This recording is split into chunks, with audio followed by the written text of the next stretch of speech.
Bonjour et bienvenue dans cette nouvelle vidéo. Donc, dans cette vidéo, je vais vous parler de Cherkov.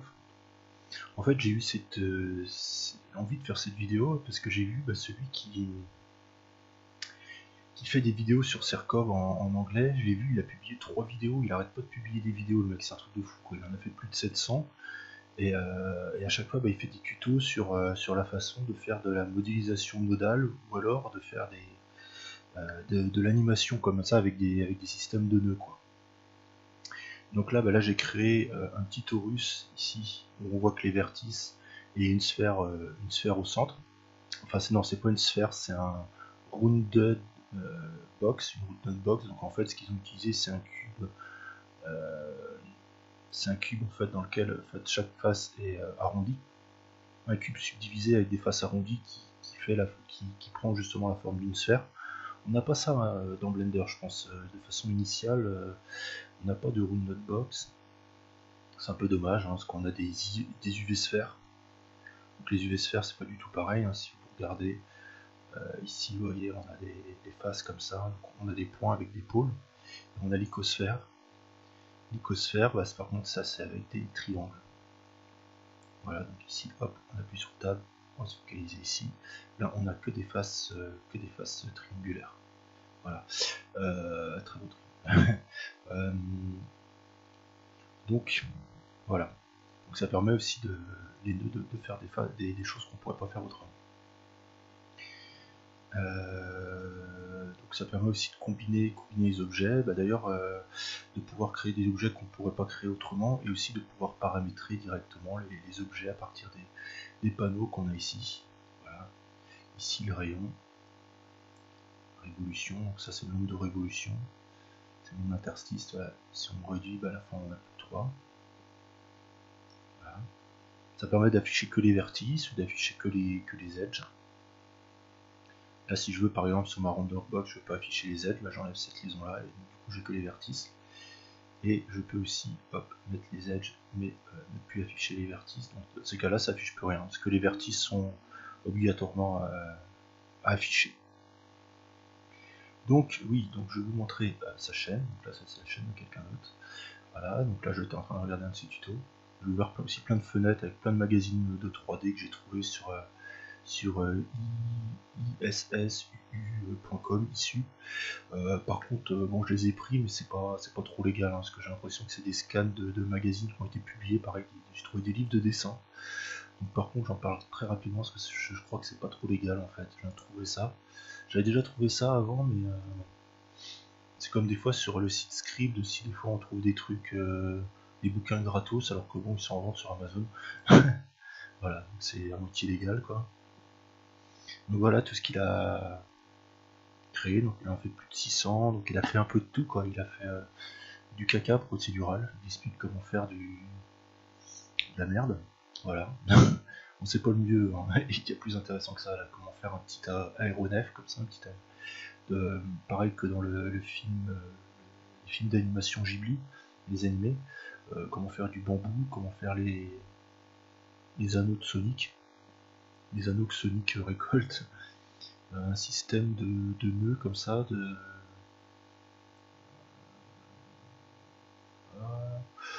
comment faire des donuts, comment faire un donut, et après comment faire toute une série de donuts qui tombent. Voilà. Un château de cartes, une lampe japonaise. À chaque fois, c'est des choses assez simples. Comment changer le Grass Pencil. Il fait beaucoup de choses avec le Grass Pencil. J'ai vu le caca, il fait avec le Grass Pencil. Tout ce qui a une forme un peu comme ça, il fait ça avec le Grass Pencil. Un collier de chien. Un système avec des cylindres de différentes tailles. Ça, il a repris une pochette d'album et il a refait, c'était avec des routes. Comme ça, je peux vous montrer. Je vais un peu parler de sa chaîne pour l'instant, parce que c'est vrai que moi je manque un peu encore de compétences dans le domaine.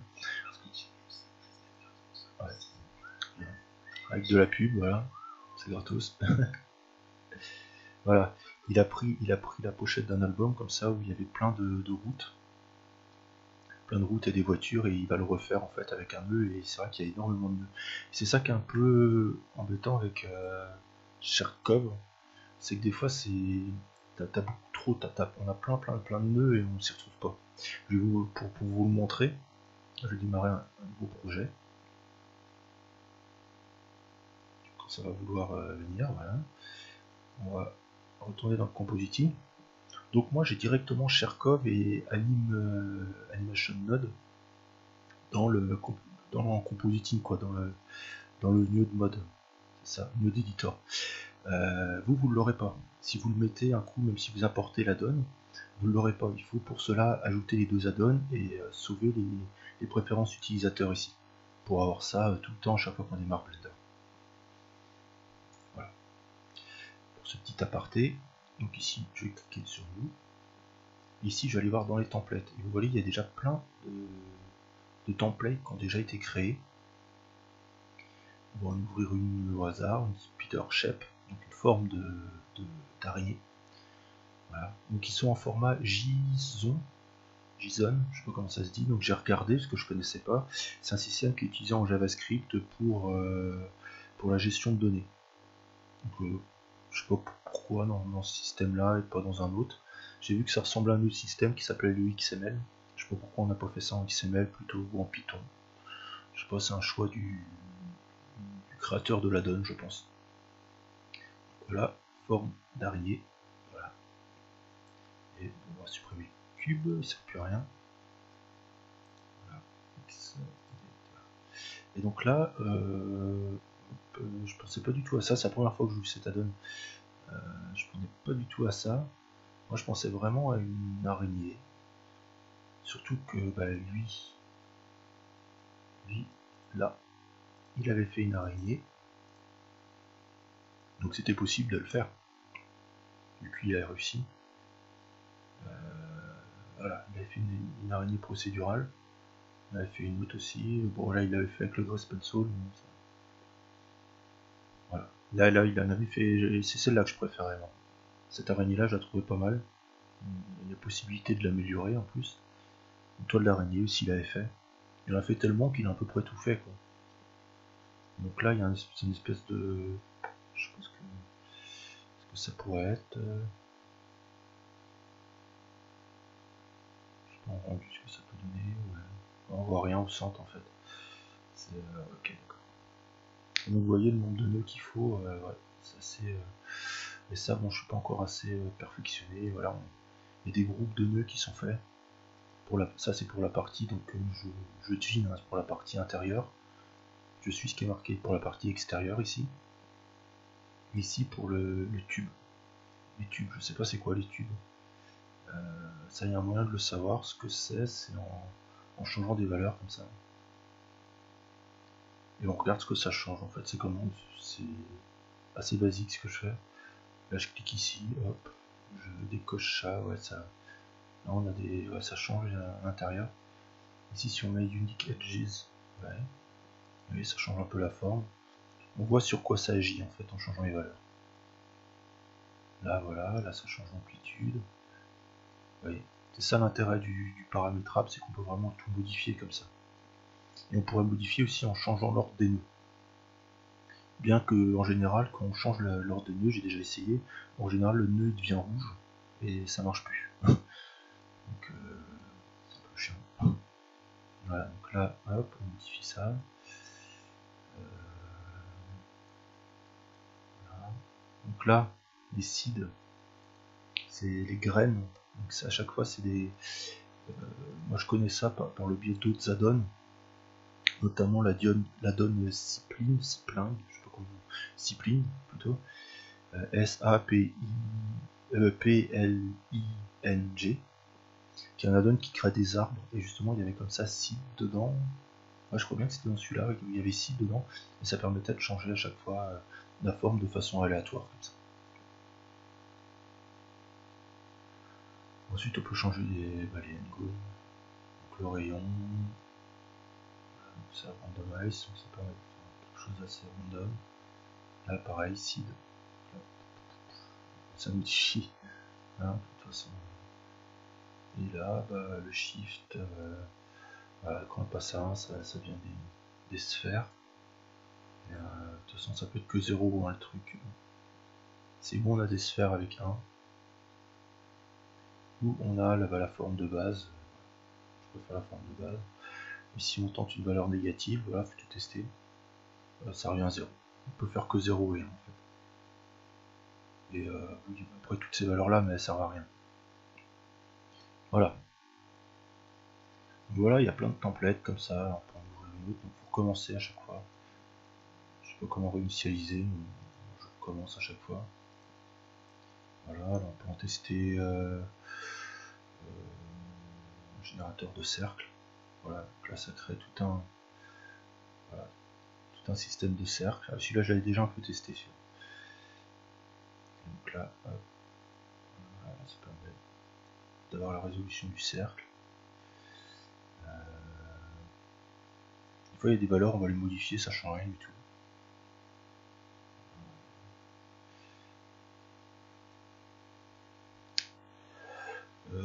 Là il y a des formules mathématiques, justement, ça à mon avis c'est pour faire l'enchaînement de cercles.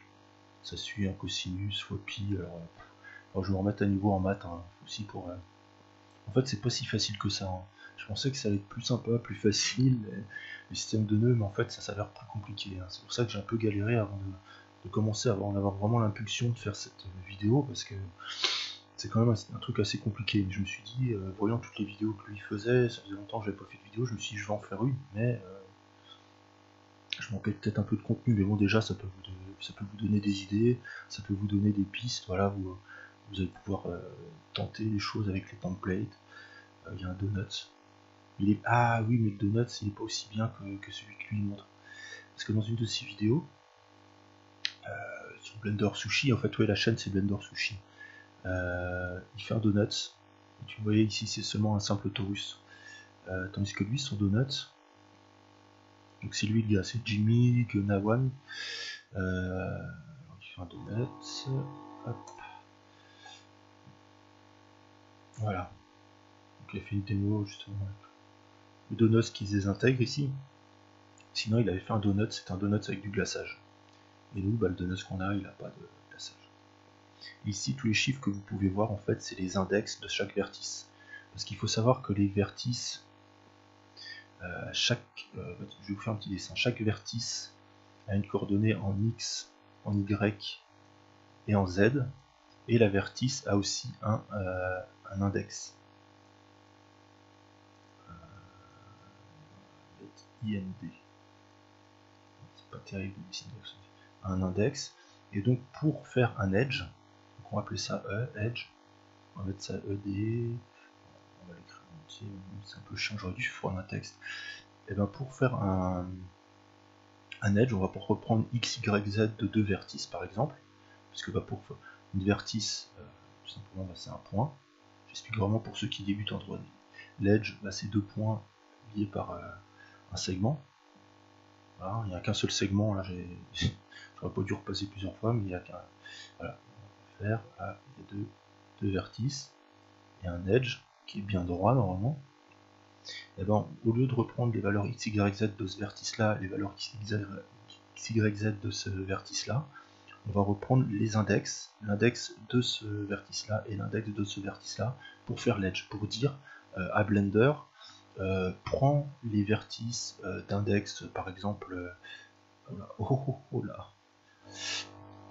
d'index 4 et d'index 5, et lis-les ensemble. Ici, c'est ce qu'on peut voir. Vous voyez ici, là, on a la vertice. Alors par contre, il y a un truc que je comprends pas. Je connais pas encore tout, hein, mais c'est qu'il y a plusieurs fois le même index. Voilà. Mais en tout cas, une chose est sûre, c'est que ça fonctionne comme ça, quoi. Il y a deux index et voilà, on relie les deux index de vertice.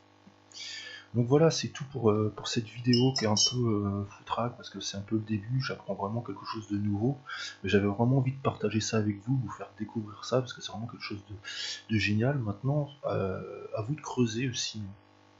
Ah oui, il y a quelque chose aussi, c'est qu'on peut importer et exporter le système de nœuds qu'on fait en format JSON comme ça, et c'est ici, vous pouvez importer, exporter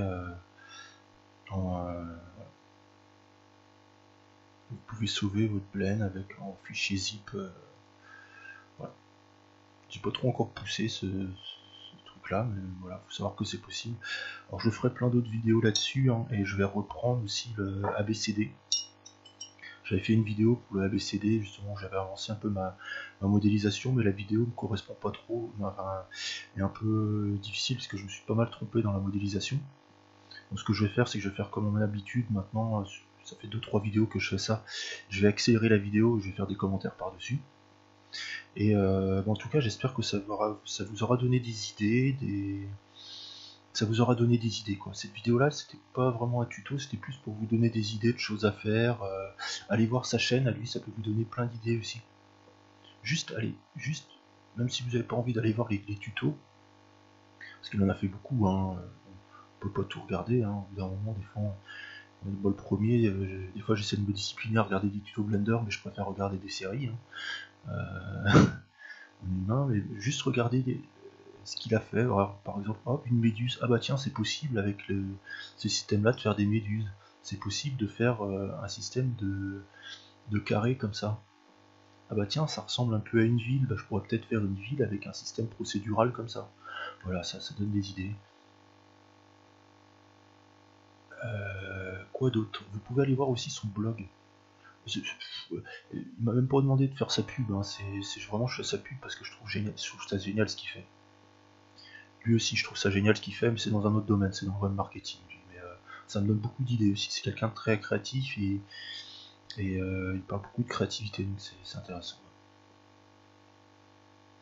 Et ça, bah, ça c'est de la pub parce que j'ai beaucoup sur ce site-là, Grant Cardone. C'est un marketeur américain. Voilà, bon bref, revenons à nos moutons. Je digresse, et voilà. Donc il y aura beaucoup. Il reprend toutes ses vidéos, pas toutes, hein, parce qu'il en fait tellement en fait qu'il a même pas le temps de republier tout le temps sur le site. Mais l'avantage c'est que des fois il a des vieilles vidéos, des vieux articles je veux dire, ou même plus récents des articles, qui fait entièrement en mode texte, dont un énorme qu'il a fait sur la programmation en Python pour faire du pixel art. Je vais pouvoir vous le retrouver d'ailleurs. Et c'est vraiment un article très long, il a vraiment fait des articles de fond, c'est ça qui est intéressant, il n'y en a pas beaucoup dans Blender. Parce qu'il y en a beaucoup, enfin, le texte est vraiment délaissé dans Blender et beaucoup de gens maintenant font de la vidéo. C'est pour ça que moi je vais reprendre le texte, je pense. Alors, Blender Sushi, Pixel Art. Voilà. Non, c'est sa vidéo ça. Pixel Art. Ah merde, non, ça revient à sa vidéo. Ah non. Bon, voilà. Il a fait un super long article sur le pixel art par exemple, c'est super intéressant. Il parle pas de système de nœuds, il parle de faire ça avec la programmation en Python quoi. Donc voilà, bah, il y a pas mal de choses. Donc voilà, c'était vraiment. J'ai arrêté la vidéo là. C'était vraiment une vidéo pour vous ouvrir l'esprit, vous donner des pistes. Voilà, et puis à vous de continuer le chemin et de le continuer avec moi aussi, parce que je vais continuer des vidéos, après beaucoup plus de tutoriels, et puis bah, je peux continuer aussi mon aventure dans la création de mon petit court métrage d'animation, qui sera du coup peut-être procédural, je sais pas encore ce que ça va être exactement, ce sera peut-être un truc sans histoire, où il y aura juste procédural. Voilà. Merci d'avoir regardé cette vidéo, puis bah, n'hésitez pas à me dire ce que vous en avez pensé.